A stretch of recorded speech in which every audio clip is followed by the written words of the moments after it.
चलो एक बार स्टार्टिंग से देख लो, कल क्या बताया था। कल पहले सिलेबस में ना ठीक से डिस्कस कर लो एक बार। हमारे चैप्टर थे 13,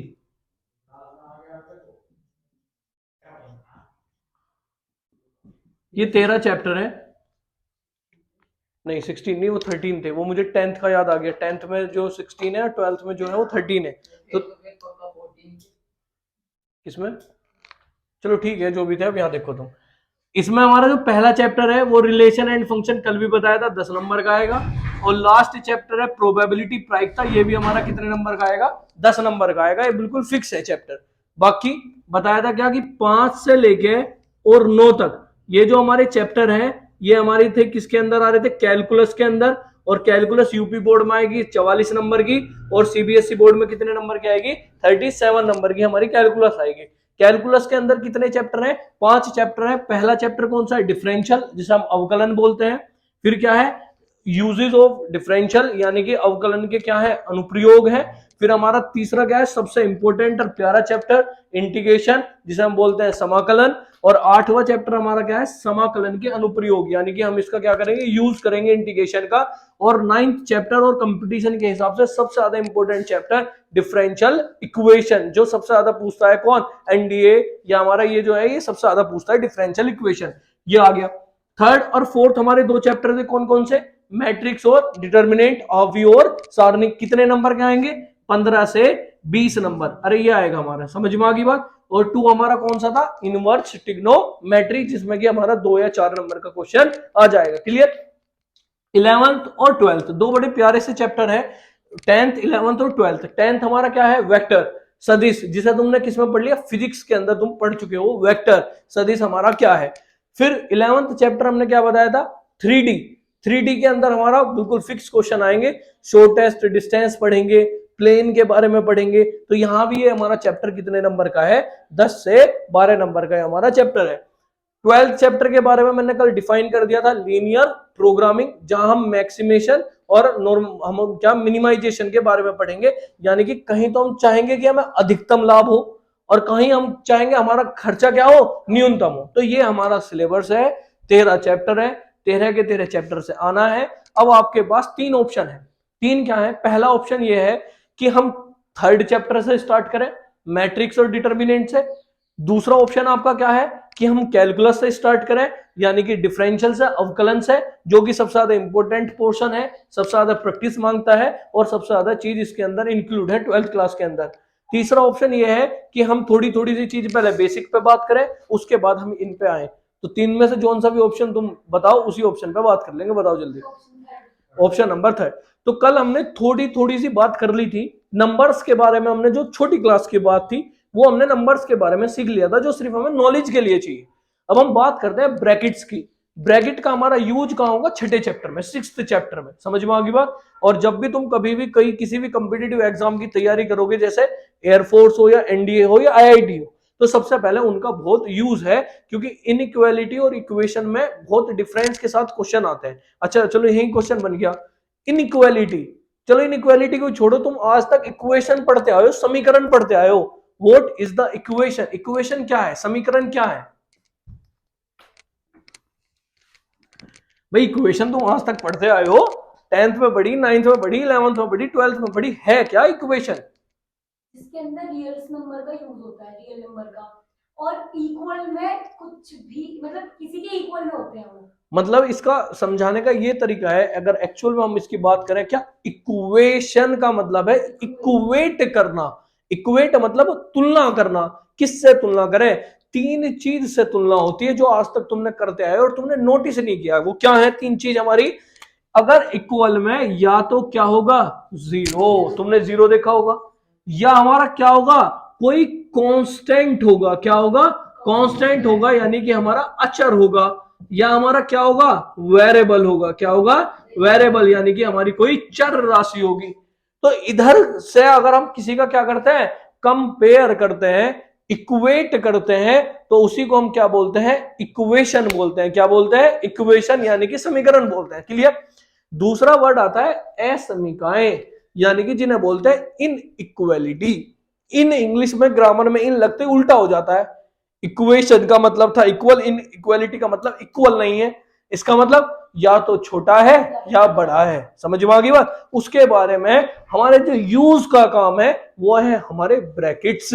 ब्रैकेट्स का यूज भैया कहां करेंगे, हम करेंगे मैक्सिमम मिनिमम फंक्शन में, अधिकतम न्यूनतम मान में, इंक्रीजिंग डिक्रीजिंग में, हार्श मान और वर्धमान में। कैसे भैया, कोई चीज इंक्रीज हो रही है या कोई चीज डिक्रीज हो रही है। अरे इंक्रीज या डिक्रीज हो रही है तो इक्वल तो है नहीं, तो या तो इंक्रीजिंग यूज करेंगे या डिक्रीजिंग यूज करेंगे।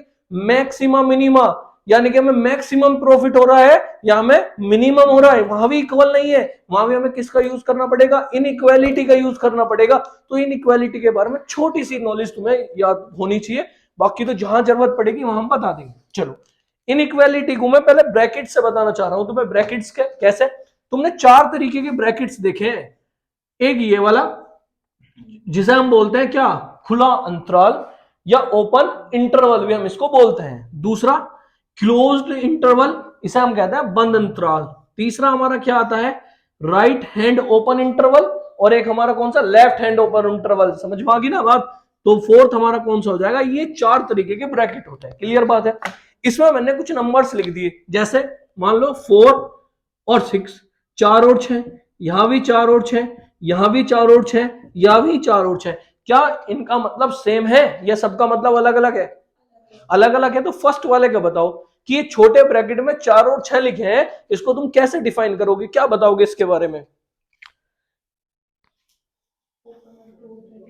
एक बोल रहा है कि मैं वैल्यू को इंक्लूड करता हूं और एक बोल रहा है नहीं करता। नहीं ऐसे नहीं, बिना लॉजिक के नहीं बताना कुछ। देखो ओपन इंटरवल का मतलब है कि ना तो इसमें 4 है भैया और ना ही इसमें क्या है 6 है, फिर क्या है, इनके बीच की वैल्यूज सारी है।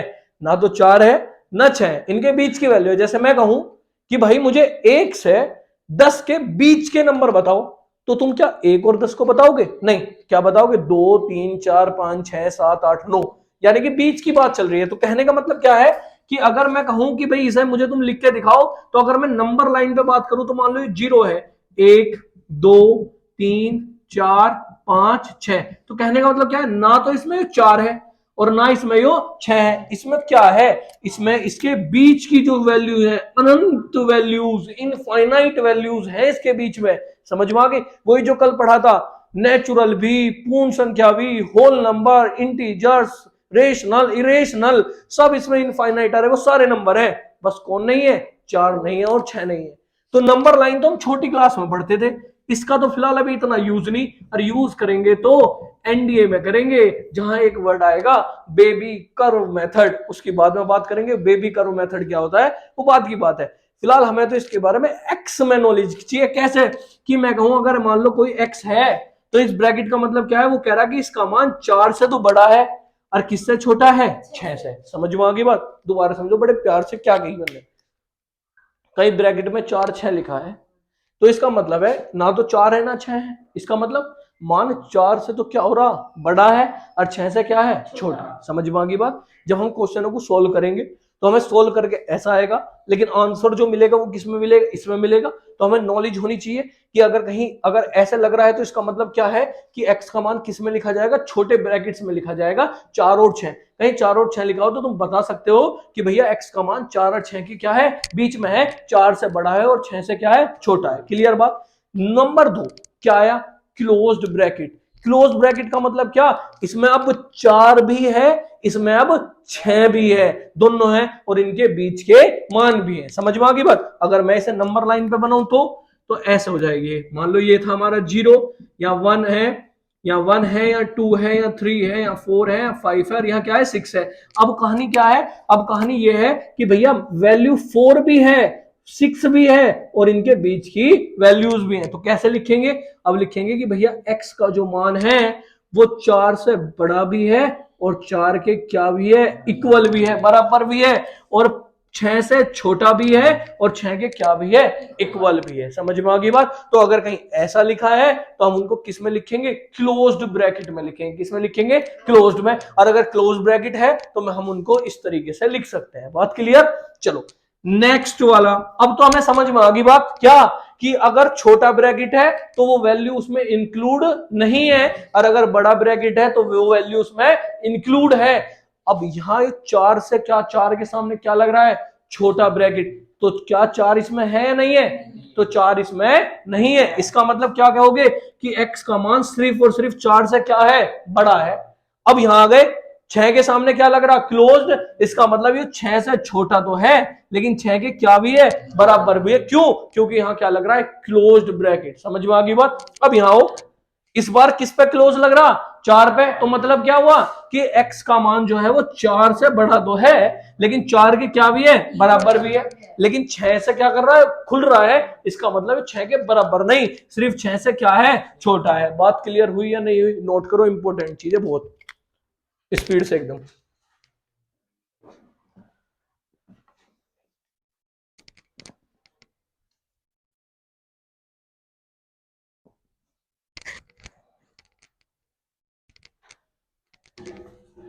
ये 11th के सेट के अंदर थे।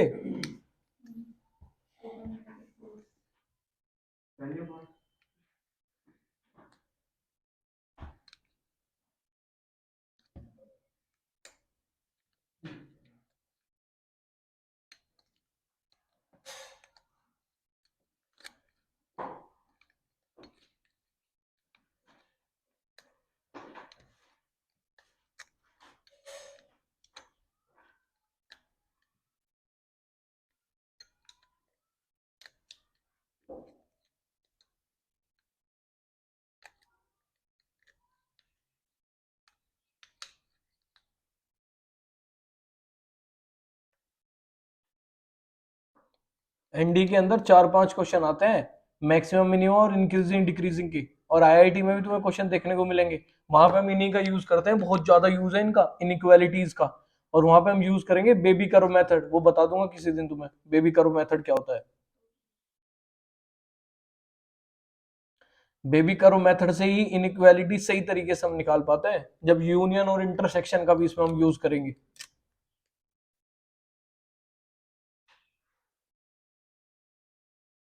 देखो जितने भी एग्जाम हैं आपका, चाहे एयरफोर्स हो, एनडीए हो, आईआईटी हो, मोस्टली सारा सिलेबस 12th क्लास का ही है, 11th और 12th का यही आना है। इससे बाहर कुछ भी नहीं आता, एक अक्षर भी नहीं आएगा। बस उसे तरीके से पढ़ने की जरूरत है। जैसे एग्जाम में जो पूछा जाता है वो बुक का सिर्फ 40% हिस्सा पूछा जाता है 12th क्लास में। जैसे मैं अगर यूपी बोर्ड को पढ़ाऊं तो बिल्कुल फिक्स है कि हाँ ये आना है, वो सिर्फ 40% हिस्सा है। सीबीएसई बोर्ड में भी 50% तक पूछा जाता है, लेकिन इन्हीं बुक्स का 50% हिस्सा हम छोड़ देते हैं। जो पूछता है कौन? NDA, air force, IIT. वही 50% पे भी फोकस करना है। समझ में आ गई ना बात? वो ज्यादा जरूरी है। बाकी यूपी बोर्ड वाले तो बिल्कुल टेंशन छोड़ दो, इनका तो ऐसा है कि ये वाला क्वेश्चन पेपर में होगा तो वही वाला क्वेश्चन पेपर में आएगा। फिक्स ही है, लगभग लगभग फिक्स ही है। इस बार भी पेपर से कुछ दिन पहले एक वीडियो बना के डाली थी, 80 क्वेश्चन इंपोर्टेंट बताए थे मैंने उसमें 12th क्लास के लिए। मात्र 80 क्वेश्चन पूरी बुक में से, पूरा का पूरा पेपर उसमें से आया है। लगभग लगभग 85 to 90 नंबर का पेपर लगा है। तो इतना तो फिक्स रहता है, ठीक है ना? बाकी तुम्हें सारी चीजों पे फोकस करना है। ये हो गया। चलो अब इसके बाद ये छोटी सी चीज हो गई जिसे हम कहाँ यूज करेंगे। अगर इसका यूज भी देखा जाए कि भैया इनका यूज हम कहाँ करेंगे, तो मेन करेंगे 6th चैप्टर में, जो हमारा क्या था? डिफरेंशियल इक्वेशन का, वो डिफरेंशियल का यूज था। समझ में आ गई ना बात? यानी कि 6th चैप्टर में इनका सबसे ज्यादा यूज है। सेकंड में हम किसका यूज करेंगे? ट्रिग्नोमेट्री का यूज करेंगे। फर्स्ट हमारा अलग ही है, रिलेशन एंड फंक्शन। दूसरा हमारा क्या आता है? तीसरे चैप्टर मैट्रिक्स, डिटर्मिनेंट। उनमें सिर्फ बेसिक चीज यूज होंगी। बेसिक चीज कैसे? जो तुम्हें याद होना चाहिए, ए प्लस बी का होल स्क्वायर, ए माइनस बी का होल स्क्वायर, ए की क्यूब माइनस बी की क्यूब, स्क्वायर और क्यूब्स, ये आपको याद होना चाहिए। इतना वहां इनफ है। अब आते हैं हमारा, आ गई सीधी कैलकुलस। कैलकुलस में सबसे ज्यादा यूज है ट्रिग्नोमेट्री का। और आपने पढ़ा था शंकु परिचित कॉनिक सेक्शन का, जिसमें हमने पढ़ा था सर्कल यानी कि वृत्त, परवलय यानी कि हाइपरबोला, और हमारा इलिप्स था, ये सारी चीज थी। तो उनके बारे में थोड़ा थोड़ा सा हम डिस्कस कर ले कि जब वो हमारे यूज होंगे तो हम उनके बारे में हमें नॉलेज हो। समझ में आ गई बात? चलो, तो मैंने आपसे पहले भी बताया था कि दो चीज होती है, एक होता है कॉनिक सेक्शन और एक होता है कॉनिक्स। तो कल डिफरेंस बता दिया था कॉनिक सेक्शन और कॉनिक्स में, यानी कि शंकु परिच्छेद में और किसमें, सांकाओं में। शंकु परिच्छेद क्या होता है भैया? वृत्त, परवलय, अति परवलय, दीर्घवृत्त, यानी कि जितनी भी 2D फिगर्स हैं वो सब हमारे किसके अंदर आती है? शंकु परिच्छेद के अंदर आती है, कॉनिक सेक्शन के अंदर आती है। लेकिन जो 3D फिगर है, जैसे घन, घनाभ और स्पेयर, स्पेयर मतलब हमारा जो ये गोला होता है, ये सारी कौन सी फिगर है? 3D फिगर्स है। ये किसके अंदर आती है? कॉनिक्स के अंदर आती है। किसके अंदर आती है? कॉनिक्स के अंदर आती है। समझ में आ गई इतनी बात? चलो, अब मुझे तुम सबसे पहला मैंने टॉपिक उठा लिया वृत्त। वृत्त मतलब सर्कल। अब तुम मुझे बताओगे तुम्हें इसकी कितनी नॉलेज है, उसके बाद उससे एक्स्ट्रा फिर मैं बता दूंगा सर्कल, इसके बारे में तुम्हें कितना पता है। जिस जिस बच्चे को भी जो भी पता है वो बता सकता है। सबसे पहले बताएगा विशाल कि भाई सर्कल के बारे में तुम्हें क्या पता, जो कुछ भी बताओ, छोटा कुछ भी बताओ, बताओ भाई। भाई वृत्त, इतनी बात तुम्हें पता है कि भैया ये रहा हमारा वृत्त, इसका एक केंद्र है, केंद्र से परिधि तक की दूरी त्रिज्या है, यानी कि सेंटर से सरकमफ्रेंस तक की डिस्टेंस हमारी क्या है? रेडियस है। रेडियस का जो डबल होता है उसको हम क्या कहते हैं? डायमीटर कहते हैं, जिसकी वैल्यू 2r हो जाएगी, r+r। ये हमारी क्या होती है? सरकमफ्रेंस होती है, परिधि होती है, जिसकी वैल्यू कितनी है? 2πr है। और सर्कल का जो क्षेत्रफल होता है, एरिया होता है, वो πr² होता है। पता है तुम्हें कैसे होता है? नहीं पता? वो ही पढ़ेंगे 6th चैप्टर। सबसे फर्स्ट क्वेश्चन यही है, प्रूव दैट क्या कि सर्कल का एरिया कितना होता है? πr²। वहां हम इंटीग्रेशन का यूज करेंगे और प्रूव करेंगे कि πr² कैसे होता है। ठीक है, तो इतनी बात फिलहाल तुम्हें पता चल गई। इतनी तुम्हें पता था कि भैया वृत्त है, वृत्त की परिधि 2πr है, क्षेत्रफल πr² है, यो त्रिज्या है, और सरकमफ्रेंस से सरकमफ्रेंस तक की डिस्टेंस को जीवा कहते हैं, जिसे हम इंग्लिश में कोड बोलते हैं। अरे यही तो होती है। इतनी नॉलेज थी तुम्हें, इससे ज्यादा भी नॉलेज होना चाहिए। क्या 11th क्लास में तुमने जब पढ़ा था शंकु परिच्छेद कॉनिक सेक्शन, उसमें भी पहला टॉपिक सर्कल था, लेकिन वहां पे तुमने सर्कल में ये चीज नहीं पढ़ी थी, वहां तुमने पढ़ी थी इक्वेशन ऑफ सर्कल। तो किसी को याद है इक्वेशन ऑफ सर्कल क्या होती है? अब 3 इक्वेशन होती है सर्कल की, जो अभी यहां पे बताया, x² + y² = r²। ये इक्वेशन है, किसका समीकरण है? सर्कल का। लेकिन कौन से सर्कल का? जिसका सेंटर क्या हो? ओरिजिन हो, यानी कि मूल बिंदु हो। मूल बिंदु मतलब 0 0 हो। तो उस वृत्त का समीकरण क्या होता है? x² + y² बराबर क्या? r²। यो हमारे लिए सबसे ज्यादा इंपॉर्टेंट है। समझ में आ गई बात? इसमें अब हमें एक चीज और ध्यान रखनी है। मान लो इसकी रेडियस क्या है? r है, तो ये पॉइंट क्या बनेगा? r और 0, क्योंकि x एक्सिस के ऊपर है। x एक्सिस के ऊपर है तो y की वैल्यू कितनी होगी? 0, और x की वैल्यू कितनी? r। तो हमारा पॉइंट क्या होगा? r और 0। और ये वाला पॉइंट कितना होगा? 0 और r। क्यों? क्योंकि अब हम किसके ऊपर है? y एक्सिस के, और y एक्सिस के ऊपर है तो x की वैल्यू क्या होगा? 0। अरे पता इतनी बात तो नहीं? अबे तुम यहाँ कोचिंग में बैठे हो तो घर पे तुम्हारी वैल्यू क्या है? 0 है कि नहीं है? तो अगर y एक्सिस के ऊपर हो तो x की वैल्यू क्या है? 0। ये दो चीज आपको ध्यान रखनी है। समझ में आ गई बात? तो ये उस वाले वृत्त का समीकरण आ गया। अभी तो 2 इक्वेशन और हैं, क्या दूसरी याद है किसी को? x माइनस h का whole square plus y minus k का होल स्क्वायर बराबर r²। ये कौन से वृत्त का समीकरण है? कौन से सर्कल का समीकरण है? जिसका केंद्र क्या हो? h k हो, यानी कि इसी से यो बना है। अगर h और k की वैल्यू क्या हो गई? 0, तो बताइए समीकरण कौन सा आएगा? ऊपर वाला आएगा कि नहीं आएगा? इसका मतलब ये उस वाले वृत्त का समीकरण है, किसका? जिसका केंद्र, जिसका सेंटर क्या है? H और K है। अरे क्लियर बात हुई कि नहीं? अब लास्ट बचा और सबसे ज्यादा इंपॉर्टेंट बचा हमारा थर्ड वाला बता दो क्या है? जिसे हम कहते हैं जर्नल इक्वेशन ऑफ सर्कल, यानी कि वृत्त का व्यापक समीकरण। जैसे तुम लोग स्टूडेंट्स हो, व्यापक हो, अलग अलग नाम है तो अलग अलग इक्वेशंस है, तो मुझे व्यापक वाला ही बता दो, सबसे ज्यादा इंपॉर्टेंट है। इसका एक्सपेंड कर देंगे, x² + h²। नहीं, अब हमारा क्या आएगा? ये आएगा, सुनो मेरी बात सुनो ध्यान से, बहुत इंपॉर्टेंट है। x² + y² plus 2gx plus 2fy plus c बराबर क्या 0। ये इक्वेशन ऑफ सर्कल है, और वो भी कौन सा, जर्नल। जर्नल का मतलब इसके अंदर सारे इंक्लूड हैं, इसके अंदर सारी चीजें हैं, इसके अंदर ये भी है, इसके अंदर ये भी है, इसी से ये बना और इसी से ये बना। समझ में आ गई बात। 12th में इतने डीप में नहीं जाना, हमें तो सिर्फ क्या चाहिए, इनका फिगर चाहिए। मेन ये है, इसकी फिगर का पता होना चाहिए और साथ में इसकी इक्वेशन का पता चला, इतनी बात इनफ है। ये एक्स्ट्रा नॉलेज के साथ है, कोई पूछ ले तो पता होना चाहिए। अच्छा, इक्वेशन तो पढ़ ली, इसका सेंटर और रेडियस क्या होती है, इसका सेंटर, इसका केंद्र क्या होता है, तो बहुत आसान है, -g-f। और याद रखने का बहुत आसान तरीका, जिसे तुम कभी नहीं बोल सकते, gf है ना। और gf क्या है, जिसने gf बना ली वो माइनस में ही जाएगा, तो इसका मतलब -g-f। और अगर इसकी किसकी बात करें, इसके रेडियस की बात करें, इसकी त्रिज्या की बात करें, तो क्या आएगा, √g² प्लस f² और माइनस क्या, c। तो इंपॉर्टेंट बात है, नोट करो स्पीड से एकदम। एक बात बताओ, हाँ बताओ। ये 2gx प्लस 2fy कैसे आया? ये तो सर्कल का हमारा फॉर्मूले का प्रूफ है, ये इससे एक्सपेंड होके नहीं आया। देखो यहां तो हमने सेंटर का नाम रखा है HK, अगर मैं इसको -g-f कर दूंगा तो एक्सपेंड करके फिर यही आएगा। समझ गए ना।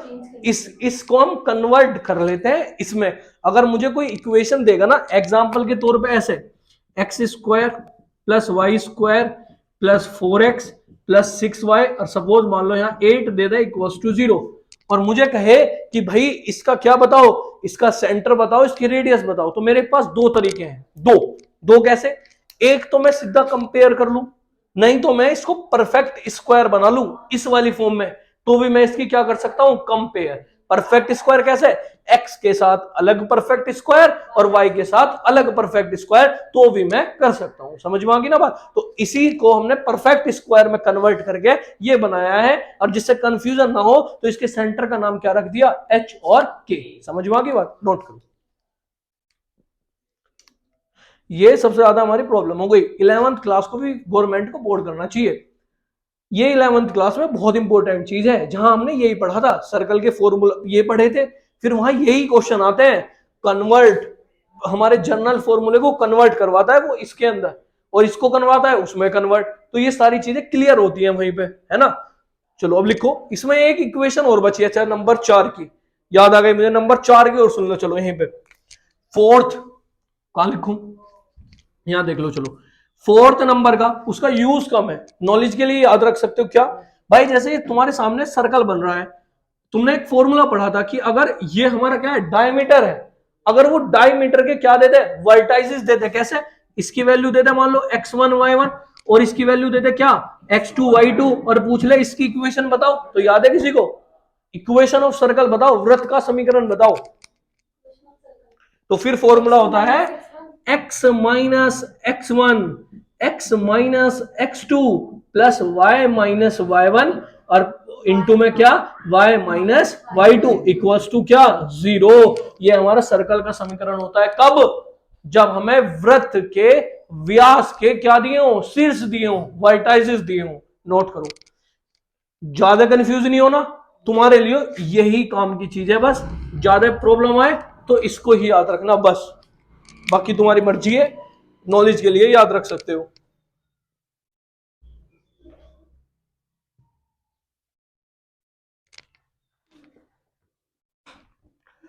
बेटा इनका इतना फायदा मिलेगा जब तुम चैप्टर पढ़ोगे ना, और जब ये चैप्टर में बीच में यूज होंगे और तुम्हें ये चीज पता होंगी, तो तुम्हें एक अंदर से ही सेटिस्फेक्शन मिलेगा कि हाँ हमें ये पता है।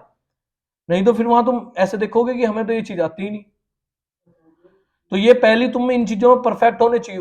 a+b यानी कि एल्जेब्रिक जितने भी फॉर्मूले हैं वो सब तुम्हें आने चाहिए। 20-30 तक क्यूब, 30 तक स्क्वायर याद होने चाहिए, 15 तक क्यूब याद होनी चाहिए। समझ गए। ट्रिग्नोमेट्री के फॉर्मूले में यहां समझाऊंगा, फोटो स्टेट तुमको कल या परसों मिल जाएगी, वो फिर वहां से धीरे धीरे याद करने हैं। क्योंकि 44 नंबर जो कैलकुलस है ना, उसमें से 20 नंबर तो टिग्नोमेट्री के मान के चलो, क्योंकि पूरी कैलकुलस में टिग्नोमेट्री भरी पड़ी है, टिग्नोमेट्री के फॉर्मूले, उसके लॉजिक्स, सारी चीज।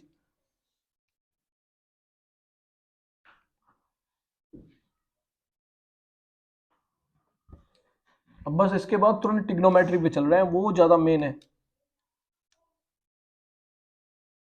ट्रिग्नोमेट्री में हम दोनों तरीके से डिस्कस करेंगे, सीधा फॉर्मूले भी और जो चीजें कंपटीशन के हिसाब से भी, कि कंपिटिटिव एग्जाम में उसका यूज कैसे करेंगे, कि अगर भैया क्वेश्चन आ गया तो 12th में तो इतने बड़े बड़े मेथड है, तो उसको हम एनडीए में अटेम्प्ट कैसे करेंगे, तो वो ट्रिक्स सीखेंगे, वो ट्रिक्स सब ट्रिग्नोमेट्री से निकली हुई है। हो गया? चलो, तो शंकु परिच्छेद यानी कि शंकु को काट के 4 फिगर्स बनी थी, 4 शंकु को काट के, कॉनिक यानी कि कौन को काट के 4 फिगर बनी थी। Number 1 circle, number 2 parabola. समझ में आ गई बात? तो अब बात करते हैं किसके बारे में?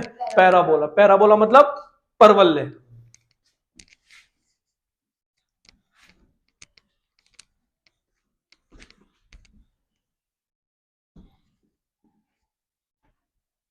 चलो, याद है किसी को पैराबोला के बारे में कुछ, परवलय के बारे में?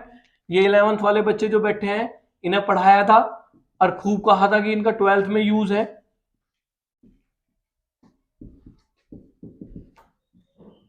चलो, बस यही बता दो मुझे, तो कितने प्रकार के होते हैं, कितने टाइप्स के होते हैं? 4 है ना? 4। अरे 4 होंगे कि 5? सोच लो। चलो, तो कितने होते हैं? 4 होते हैं ना। तो चारों का मैं फिगर बना रहा हूं। मेन चीज क्या है? मेन चीज वही है कि इनकी फिगर और इनका सिर्फ और सिर्फ फॉर्मूला, यानी कि इनकी इक्वेशन।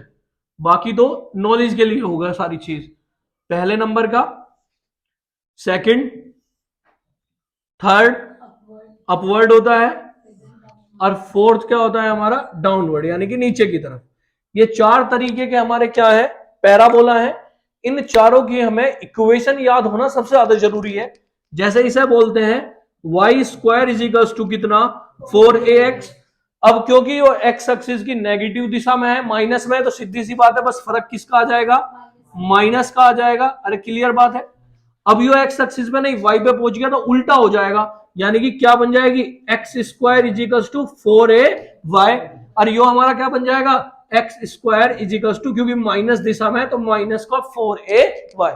इंपोर्टेंट यही है, इतने से काम चल जाएगा। लेकिन 2-3 चीज और भी याद होनी चाहिए। जैसे एक वर्ड होता है फोकी। फोकी मतलब नाभि।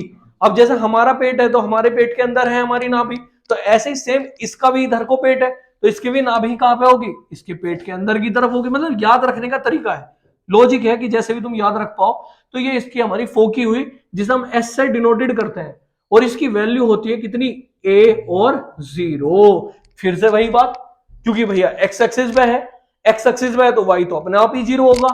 जिक्र किसका है? a का है, तो याद इसकी फोकी कितनी हो गई? a और 0। अब क्योंकि ये किस में है? नेगेटिव दिशा में है, तो माइनस a और क्या आ गई? 0। अब कौन सा एक्सिस में पहुंच गए? y पे, तो x क्या हो जाएगा? 0, और y की वैल्यू a। अब बस यहां कितना डिफरेंस है? 0 और माइनस a। बस लास्ट बात और बताने की, क्या? एक वर्ड होता है नाभिलंब, जिसे बोलते हैं लेटस रेक्टम। तो नाभिलंब तो बहुत आसान है, जो नाभि पर क्या हो? लंब, उसी को क्या बोलते हैं? नाभिलंब। और इंग्लिश में उसे क्या बोलते हैं? Latus rectum. यानी कि क्या? जो किस पे परपेंडिकुलर हो? जो नाभि पर परपेंडिकुलर हो, नाभि पर लंब हो। लंब का मतलब क्या? जो 90 डिग्री का क्या बना रही हो? एंगल। उसी को हम क्या कहते हैं? नाभि लंब, जिसे हम कहते हैं लेटस रेक्टम। अरे समझ में आ गई भैया? और ये सभी का लेटस रेक्टम वही है जो नाभि पर क्या हो, जो फोकी पर क्या हो? परपेंडिकुलर हो, और सबकी वैल्यू सेम है। कितनी? 4a। कोई चेंज नहीं, सबकी कितनी है? 4a। समझ में आ गई बात? ये इतनी बात हमारे 12th के लिए इनफ है, इसको याद रखो। नहीं तो एक्स्ट्रा नॉलेज में तो और भी चीजें हैं। क्या? जैसे इसका इक्वेशन होता है, इक्वेशन ऑफ डायरेक्ट्रिक्स, यानी कि नियता का समीकरण। क्या होता है? नियता का समीकरण, इक्वेशन ऑफ डायरेक्ट्रिक्स। अब ये इक्वेशन ऑफ डायरेक्ट्रिक्स क्या है? इक्वेशन ऑफ डायरेक्ट्रिक्स ये है कि जितनी डिस्टेंस पे ये बनता है, उसी से इतनी डिस्टेंस पे अपोजिट में जो एक लाइन होगी, उसी को क्या कहते हैं? नियता का समीकरण कहते हैं। जैसे जो कितनी दूरी पे? a पे, तो यो इसके अपोजिट दिशा में, तो इसका मतलब यो क्या है? x बराबर माइनस a। यो क्या है? यही है इक्वेशन ऑफ डायरेक्ट्रिक्स, नियता का समीकरण। क्लियर? अब यहाँ भी समझ गए होगे तो तुम, इसका मतलब भैया ये तो पॉजिटिव में आ गया, तो ये तो x बराबर क्या हो गया, a हो गया। अब यो भी इधर आओगा तो ये तो y एक्सिस पे, तो ये y बराबर क्या हो गया, a हो गया। और क्योंकि ये तो प्लस वाले नहीं, y बराबर क्या, माइनस a, क्या माइनस a, और ये क्या आ जाएगा, y बराबर a। बात समझ में आ गई या नहीं आ गई, स्पीड से नोट करो। और एक और लास्ट बात सुन लो, मैं क्यों छोड़ दूं कुछ, मुझे सब याद आ रहा। एक होता है उत्केंद्रता, इंट्रेंसिसिटी। वो इंट्रेंसिसिटी इसकी कितनी होती है, 1।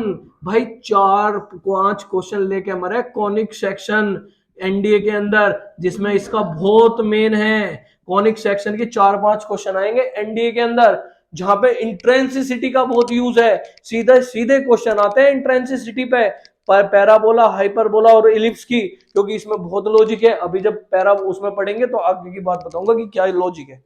ये इसकी वैल्यू है। हाँ, ई की वैल्यू 1 होती है हमेशा, किसके अंदर, पैराबोला के अंदर।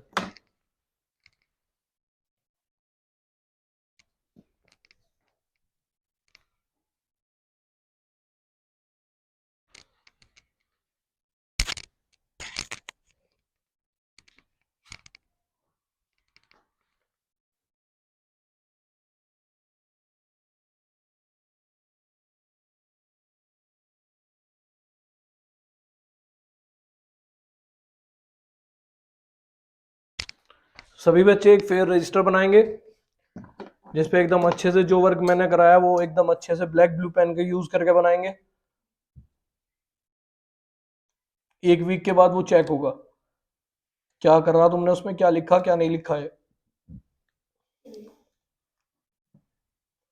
क्योंकि राइटिंग और मेथड दोनों बहुत जरूरी है।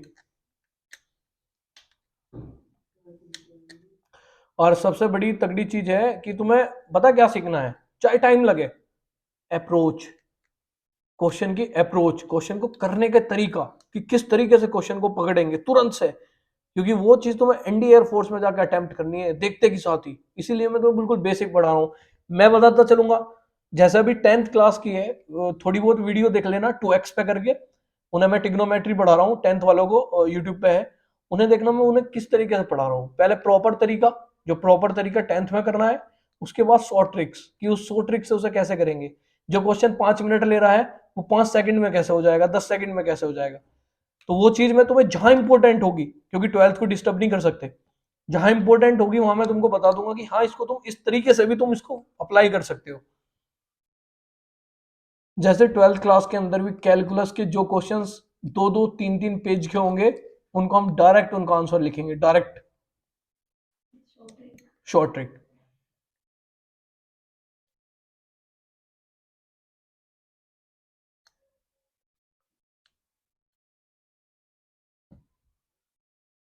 हो गया, स्पीड से लिखो।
हो गया, देखना। अब चलते हैं एलिप्स के पास, चले, चलो। आज का लास्ट है एलिप्स, उसके बारे में, उसके बाद ये जो छोटे छोटे काम मैंने तुम्हें बताए ये करने हैं। फिर चलेगी टिग्नोमेट्री, उसके बाद चलेगा तुम्हारा कैलकुलस का फर्स्ट चैप्टर, जो है हमारा डिफरेंशियल। देखना, अब आता है हमारा तीसरे नंबर पे क्या, दीर्घवृत्त। दीर्घवृत्त जिसे हम बोलते हैं इलिप्स, इलिप्स, ठीक है। ये दो होते हैं वैसे, एक से ही हमारा काम चल जाएगा, दूसरे को हम उसी से समझ लेंगे। हाँ, दो होते हैं, एक हॉरिजॉन्टल और एक वर्टिकल। देखना जैसा भी बन गया, चलो देख लो। ये होता है हमारा क्या, इलिप्स, यानी कि जो अंडे की शेप में होता है ना, उसको हम क्या बोलते हैं, इलिप्स बोलते हैं। जैसे हमारी जो अर्थ है वो भी क्या है, इलिप्स की तरह है, ठीक है, गोल नहीं है, इलिप्स की तरह है। चलो ये तो वही, इसका सेंटर हो गया, सेंटर क्या है, 0 0 है। अब इसके दो दो तरफ से आ गया, तो इसकी जो फोकस हो जाएंगी, फोकी जो हो जाएंगी, वो कितनी हो जाएंगी, दो। एक को बोलते हैं एस, एक को बोलते हैं एस डैश। समझ में आ गई बात। चलो अब ध्यान देना, यहां से यहां तक की डिस्टेंस जो होती है वो कितनी होती है, ए होती है। तो ये जो पॉइंट हो जाएगा हमारा, फिर से वही बात, पॉइंट क्या हो जाएगा, ए और 0। अरे कितना हो जाएगा, ए और 0। और ये वाला जो पॉइंट, ये वाली जो लेंथ है वो कितनी होती है, बी। तो ये वाला पॉइंट कितना हो जाएगा, 0 और बी, क्योंकि वाई एक्सिस के ऊपर बात है। समझ में आ गई बात, इतनी बात। चलो अब जब ये इधर है तो ये इधर कितनी होगी, माइनस ए। तो इसका मतलब ये पॉइंट क्या बना, माइनस ए और 0 बना। तो ऐसे ही सेम यहां ये डिस्टेंस कितनी हो जाएगी, माइनस बी। तो ये पॉइंट कितना बना, 0 और क्या, 0 और माइनस बी। अरे इतनी बात तो क्लियर हो गई। चलो अब इसकी जो फोगी होती है हमारी, इसका जो पॉइंट, इसकी जो वैल्यू होती है वो होती है ए ई और क्या, 0। और इसकी जो वैल्यू होती है वो सीधी सी बात है, माइनस आ जाएगा, माइनस ए ई और क्या हो जाएगी हमारी, 0। अरे क्लियर बात है। अब बस दो बात और इसमें याद रखनी है, क्या, अब एक बात देखना, यहां से अब तक की डिस्टेंस कितनी है, ए, यहां से अब तक की डिस्टेंस भी कितनी है, ए। ए माइनस तो डायरेक्शन बता रहा है, ए और ए कितना हो गया, तो इसका मतलब टोटल लेंथ कितनी हो गई, 2a। अब देखना यहां b है और यहां भी कितना है, b। तो इसकी जो टोटल लंबाई है वो कितनी हो गई, 2b। देखना देखने में बड़ा लग रहा है ना इधर वाला, इसको बोलते हैं दीर्घाक्ष, मेजर एक्सिस। बड़ा है, बड़ा मतलब दीर्घ, दीर्घ मतलब दीर्घाक्ष। तो दीर्घाक्ष की लंबाई कितनी है, 2a। यो क्या है, छोटा, छोटा मतलब लघु, यानी कि लघु अक्ष, लघु अक्ष की वैल्यू कितनी हो गई, 2b।